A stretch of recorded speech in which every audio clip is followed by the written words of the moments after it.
మత్తెక్కినటువంటి చిత్తము దేనిని చూస్తున్నా కూడా భగవంతుణ్ణి స్మరించకుండా ఉండలేని స్థితి ఏర్పడుగాక. కాబట్టి దేవదేవుని చింతించు దినము దినము. నిజంగా ఒక రోజన్న మాటకు అర్థం ఏమిటంటే ఆయనని ఒక్కసారైనా స్మరించగలిగావా? కృతజ్ఞతాభావంతో మనసు బరువెక్కిపోయి, ఈశ్వర ఇంత మహోపకారం చేశావా, ఇవాళ నా చేత ఏమి చేత కాని వాడితో ఇంత గొప్ప రోజున నా చేత నృసింహతత్వాన్ని చెప్పించావా, తండ్రి నీకు నమస్కారం.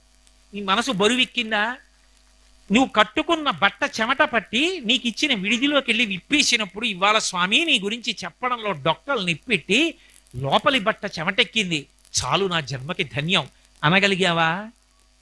ఆ రోజు నీకు ధన్యత. దేవదేవుని చింతించు దినము దినము, చక్రహస్తుని ప్రకటించు చదువు చదువు, కుంభినీదవు చెప్పెడి గురుడు గురుడు, తండ్రి హరిజేరుమని ఎడి తండ్రి తండ్రి.